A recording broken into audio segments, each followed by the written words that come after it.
ағайындар бір құрылыс нысанының сыртын қоршап қойған.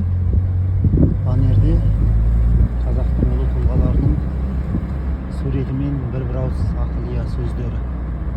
Біз әуелі елді түзетеміз, түзетуді бала оқытуды түзетуден бастауымыз керек деген айтырсың.